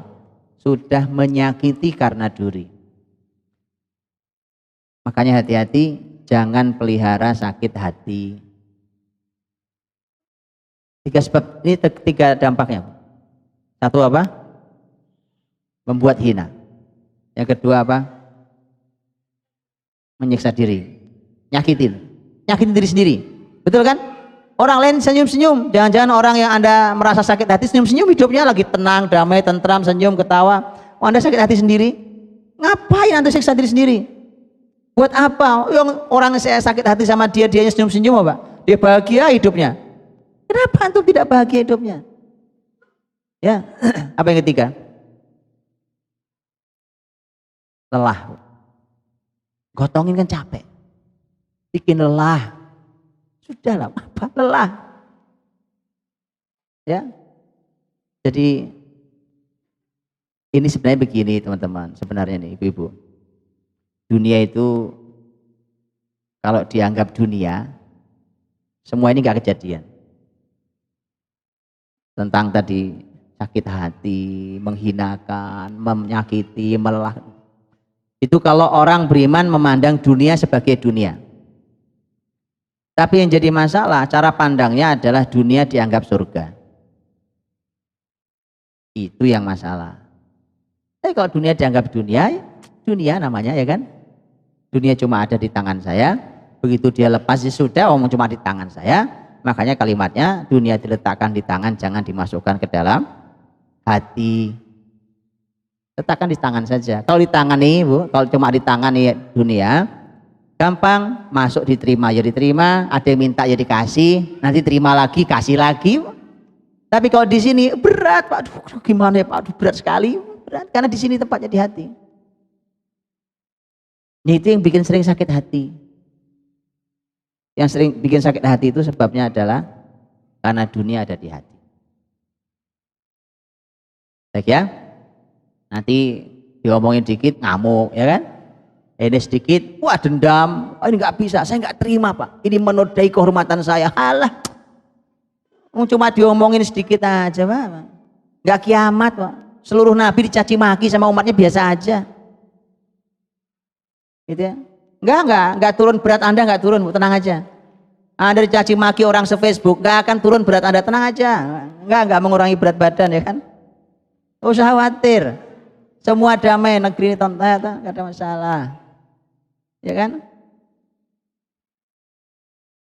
Udahlah, dunia ini ya Rob ya, oh, dunia ini barang mau ditinggal Bu. Itu dipegang ini kuat-kuat. Ya tinggal. Gigi kita lama-lama ompong. Ya kan? Oh, dunia lama-lama nggak bisa dimakan lama-lama. Sate enak nggak bisa, wong gigit nggak kuat. Kacang enak kalau yang punya gigi. Kalau nggak punya gigi, mana? Oh gigi bolong aja nyangkut.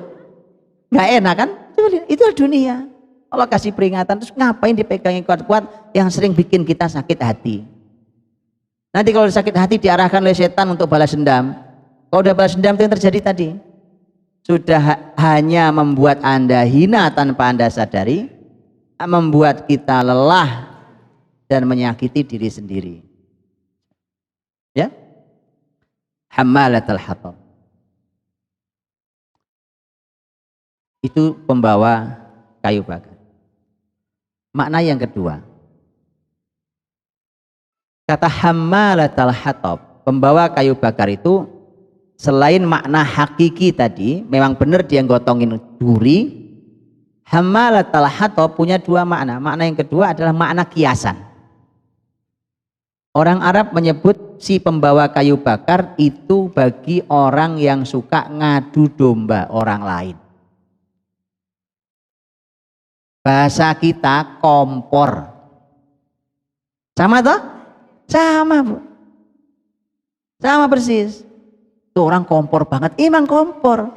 Itu namanya pembawa kayu bakar. Zaman dulu kompornya pakai kayu bakar. Sekarang antum pakai gas, ibu-ibu. Ya kan? Kalau dulu pakai kayu bakar. Jadi sama, ungkapan Arab pun kalau ada orang suka ngadu orang lain, dia datang ke sini ngomong, tuh orang sono ngomongin kamu begini-begini, datang dia ke sono ngomong, itu kayak naruh kayu bakar, lama-lama dibakar, begitu nyala perang antar mereka, dia pergi. Itu namanya pembawa kayu bakar. Dan itu yang disebut dalam bahasa syariat namanya an-namimah. Namimah itu mengadu domba tadi. Ya, kasihan domba sebenarnya sih saya, Bu. Tapi bahasa Indonesianya apa ya? Apa sih bahasa Indonesianya? Selain mengadu domba apa? Ini bukan domba masalah yang diadu. Bukan gosip, lain gosip. Ini memang diadu, dia ada upaya mengadu. Kalau gosip kan cuma ngomongin kejelekan orang. Ini enggak, memang dia punya target ingin mau dinyalakan, diadu antara dua kelompok. Maka lihat, Bu, bukan hanya antar orang loh. Antar muslimin sekarang diadu, antar lembaga Islam diadu. Maka celaka orang yang ngadu itu, enggak mungkin bahagia dunia, enggak mungkin masuk surga. Enggak mungkin. Nabi bersabda, la yadkhulul jannata namam. Tak akan pernah masuk surga orang yang kerjaannya namimah, mengadu domba itu. Tak akan pernah masuk surga. Makanya harus taubat. Jadi hammalatal hatab itu ternyata juga pekerjaannya si Ummu Jamil ini. Ummu Jamil ini juga kerjaannya ngadu. Itu ya. Ini an-namimah itu. Ketemu sana. Nah, berhadapan dengan Nabi Muhammad begitu, diadu orang sama dia. Ya, hati-hati punya mulut. Mulut itu buat zikir, bukan buat ngadu manusia. Ya. Itu hammalatal hatab. Jadi Allah sebutkan dulu, begitulah pekerjaannya. Pekerjaan seorang Ummu Jamil hammalatal hatab.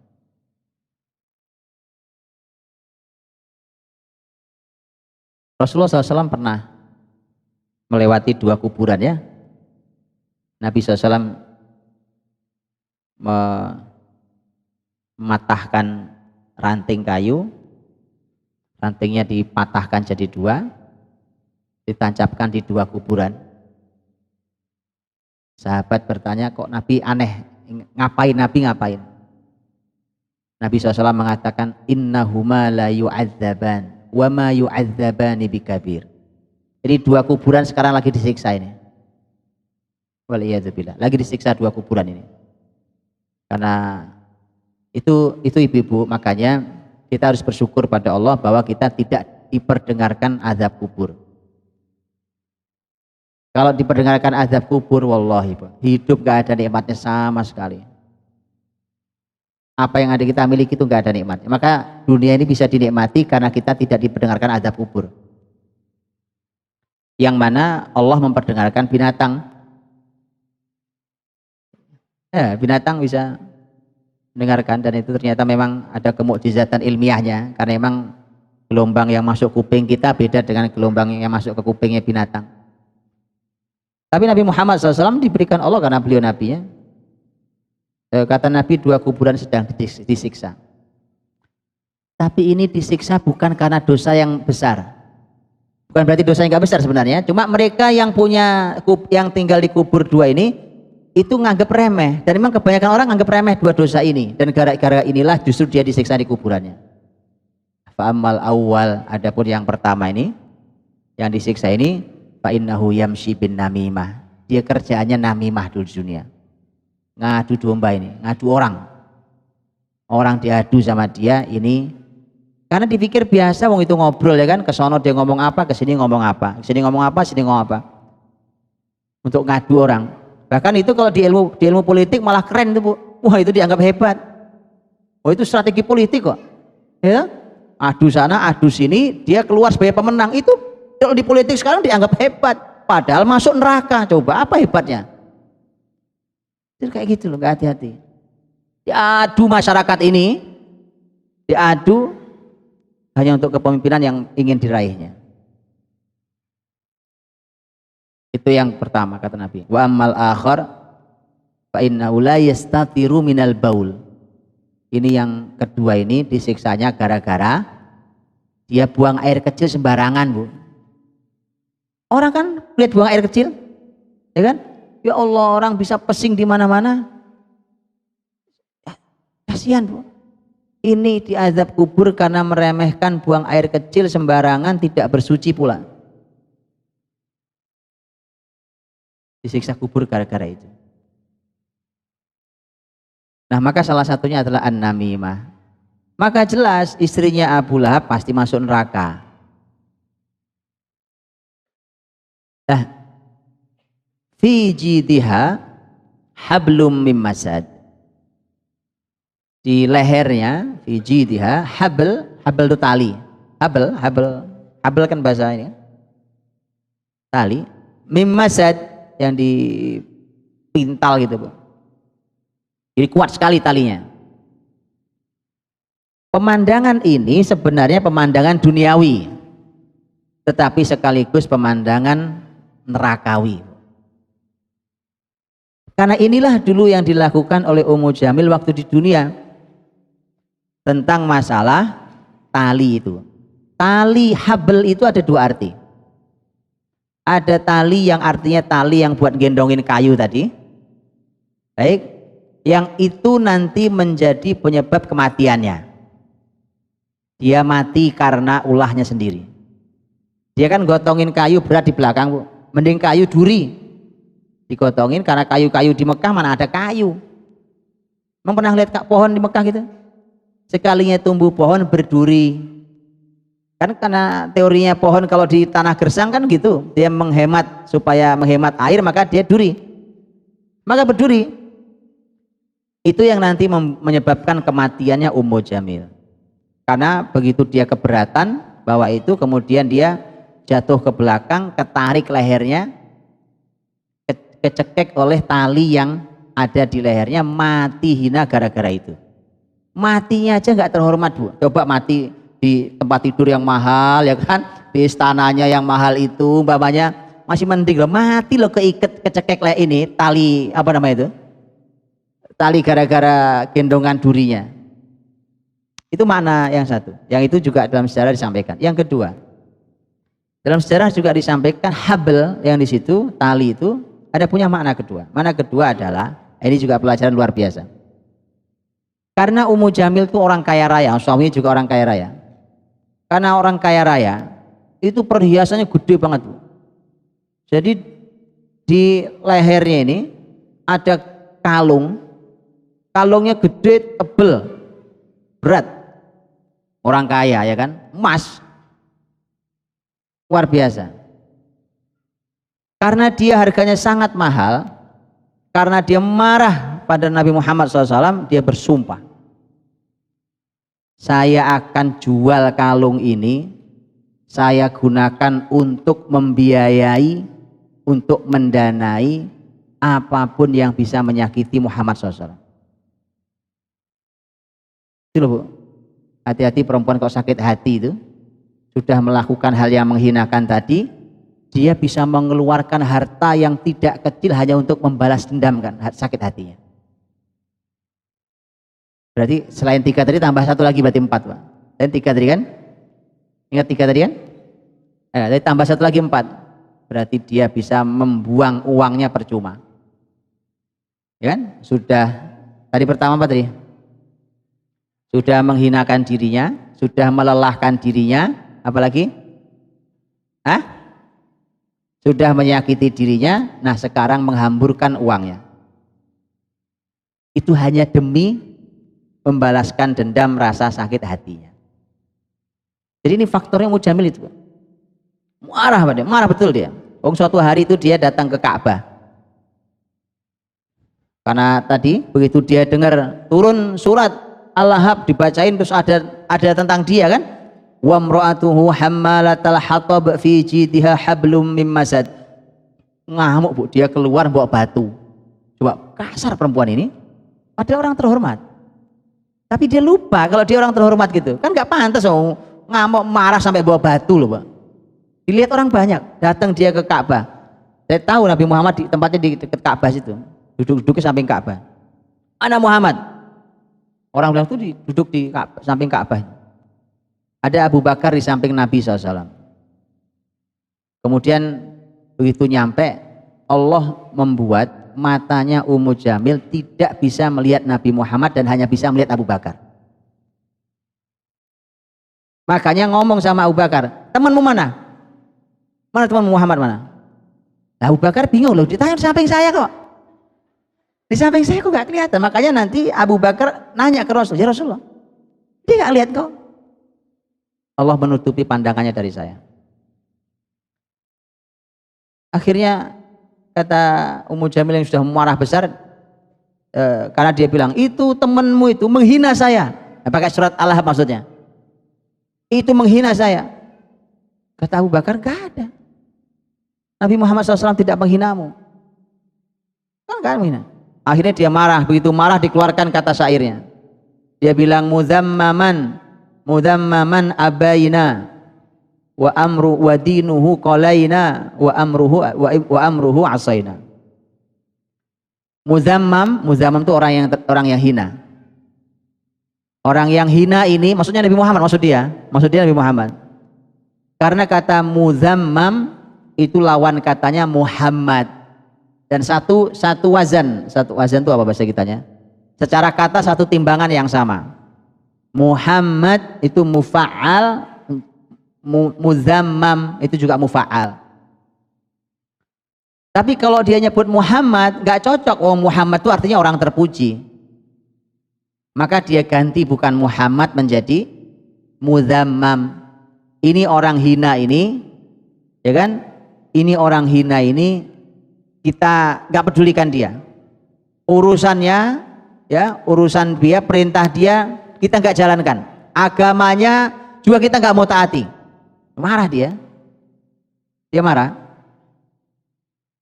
Pergi dia orang ini sambil bawa batu itu. Dia pergi. Kemudian Abu Bakar bertanya ke Rasulullah SAW, ya Rasulullah, kata Rasul, lihat Abu Bakar, lihat bagaimana cara Allah untuk menjauhkan hinaan mereka dariku. Karena yang mereka hina muzammam bukan aku Muhammad. Gitu Bu. Jadi kalau sakitin orang tuh jangan sakit hati.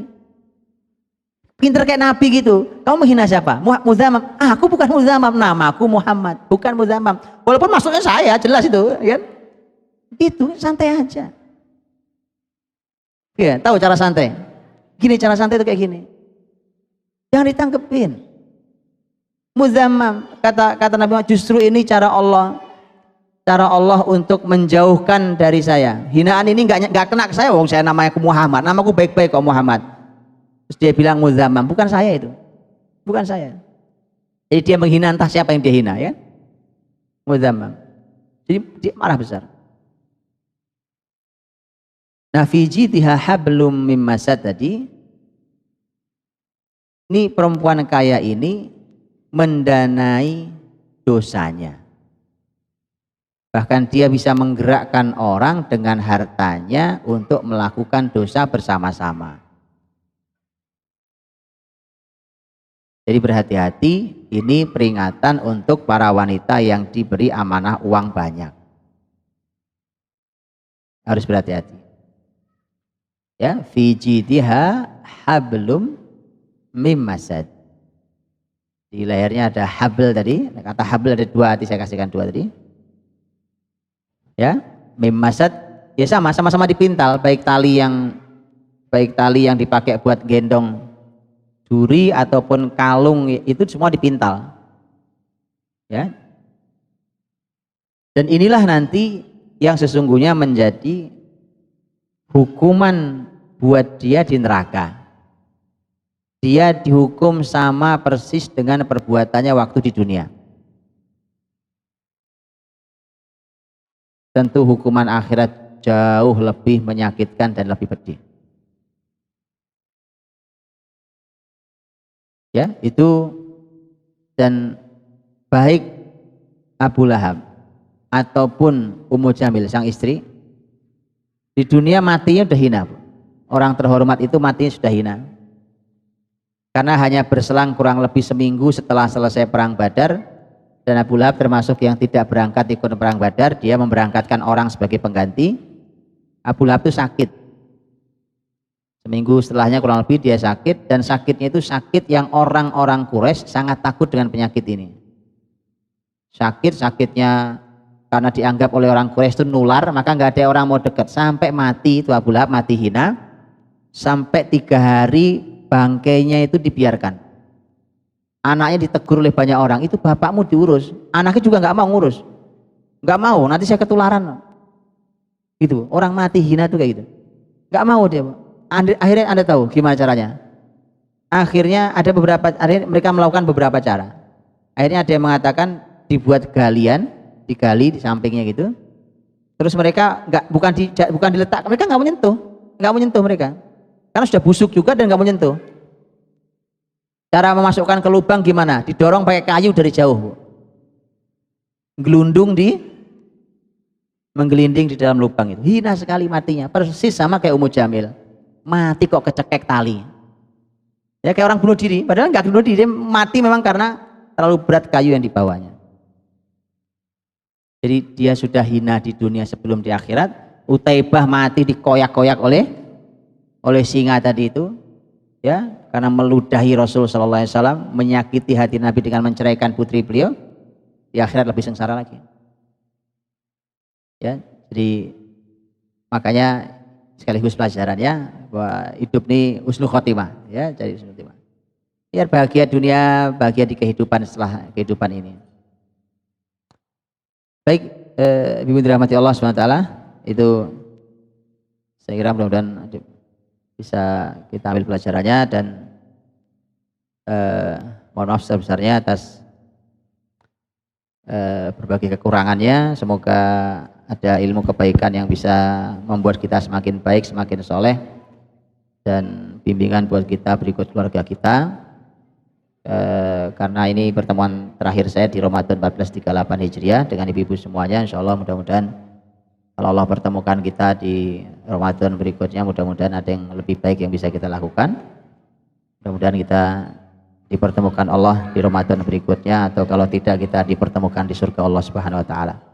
Wallahu taala alam bisawab. Subhanakallahumma bihamdika asyhadu an la ilaha illa anta astaghfiruka wa atubu ilaik. Assalamualaikum warahmatullahi wabarakatuh.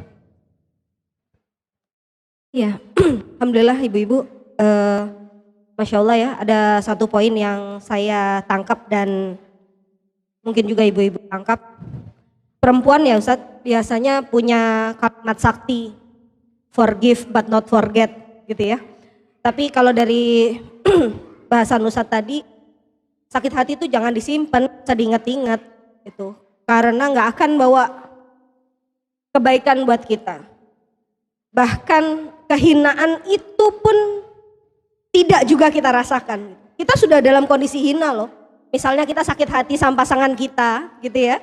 Yang paling mudah ini, paling sering, dan setiap hari ketemu kita sakit hati sama pasangan kita ungkit terus kesalahannya. Ini adalah salah satu hina tapi tak sadar, gitu ya. Maka kita berlindung pada Allah dari sifat-sifat yang seperti itu, ya. Mulai dari sekarang nggak ada lagi kata-kata forgive but not forget, gitu. Forgive and forget, gitu ya. Mudahkan saja. Ustadz tolong diperhatikan ibu-ibunya, nih sebentar lagi saya akan buka, jadi nanti Ustadz yang pilih siapa yang bertanya karena hanya ada satu pertanyaan. Ya Ustadz dilihatin dong Ustadz. Nanti nggak dilihat, saya lagi yang milih. Ya silakan, ada yang mau nanya satu orang? Dilihatin Ustadz nggak ada yang mau nunjuk tangan malah. Ada, ya. Silakan Bu.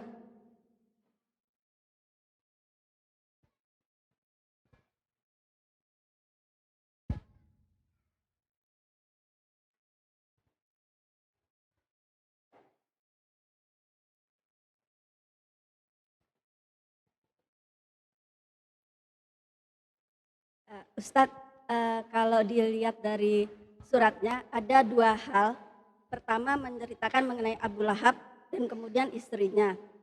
Nah itu kan apakah kemarahan dari Ummu Jamil itu di poin yang setelah ini, surat yang di atas, kemudian baru dia mengangkat kayu bakarnya itu. Dan apakah surat itu turun sekaligus atau dua kali? Surat Al-Lahabnya? Iya.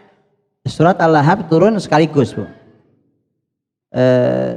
Dia turun sekaligus surat Makkiyah dan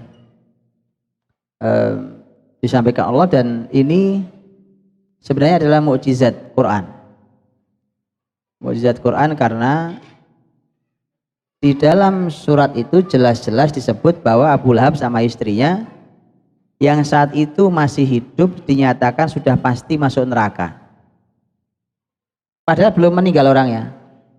Kan bisa saja umpamanya walaupun pura-pura Abu Lahab datang ke Rasul masuk Islam, kan bisa aja, kenapa enggak? Muhammad, aku syahadat deh sekarang. Sekalian untuk membuktikan bahwa Quran itu salah. Oh, ternyata sekarang saya beriman tuh buktinya, ya kan? Ternyata itu pun tidak terbersit di benaknya Abu Lahab. Jadi Abu Lahab pun nggak melakukan itu, dan benar ini mukjizat Quran. Orang yang masih hidup dibilang Quran dia akan masuk neraka, maka benar dia mati dalam keadaan kafir, dua-duanya. Maka begitulah pula nanti orang-orang yang telah disebut namanya oleh Nabi Shallallahu Alaihi Wasallam atau dicantumkan dalam Al-Quranul Karim disebut sebagai orang yang dijamin masuk surga, pasti akan masuk surga. Nah, jadi kemarahannya Ummu Jamil itu faktornya adalah surat ini. Surat ini dia merasa sangat terusik kehormatannya, dia merasa orang yang terhormat, sehingga kok Muhammad berani sekali menjatuhkan saya, menghina saya. Bukan cuma dia, suaminya sekalian dijatuhkan, dihinakan. Celakalah Abu Lahab, dan benar-benar celaka. Lo kan orang terhormat digitukan. Tabbat yada Abi Lahabi wa tab, ma aghna anhu maluhu wa ma kasab. Gak ada gunanya itu. Hartanya, anak-anaknya gak ada gunanya. Jabatan, posisi, semua gak ada gunanya. Saya selana zata lahab, itu Abu Lahab masuk neraka. Wa mra'atuhu, istrinya sekalian, hammalatul hatab, yang tukang gotongin kayu itu. Fi jitiha hablum min masad, di lehernya itu ada tali yang mengikat lehernya itu. Gambarannya semua hina, Bu. Karena gambaran hina itulah maka Ummu Jamil marah besar. Nah, kemudian kemarahan itu diungkapkan dengan berbagai macam cara. Sebenarnya hal yang sama juga dilakukan oleh Abu Lahab. Abu Lahab juga marah besar, karenanya Abu Lahab itu kalau Nabi melihat kerumunan pasar, Nabi datang ke pasar itu untuk mendakwahkan kalimat la ilaha illallah. Supaya orang pasar itu yang datang dari berbagai negeri ada yang mau masuk Islam. Setiap Nabi keliling dari orang ke orang di pasar itu untuk menyampaikan Islam, di belakangnya ada orang yang ngikuti beliau sambil ngelempari dengan batu.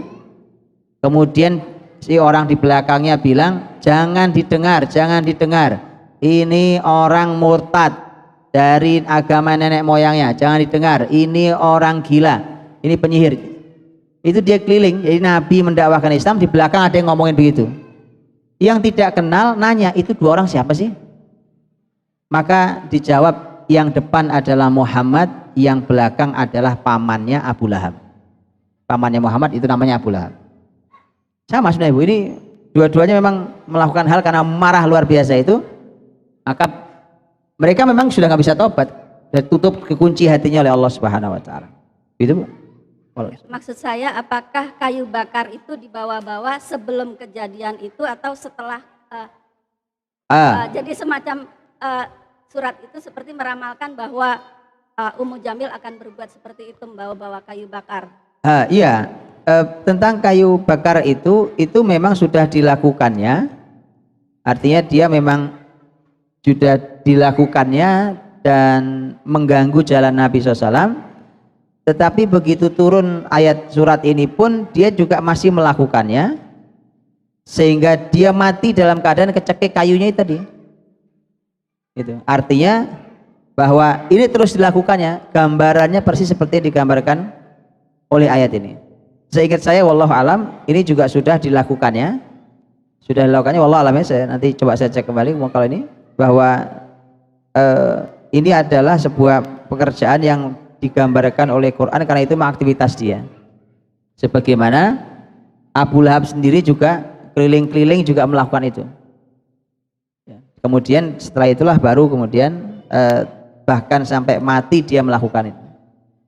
Sampai dia kecekik sendiri oleh tali yang biasa digunakan untuk menggendong durinya. Begitu Bu. Wallahu a'lam bishawab.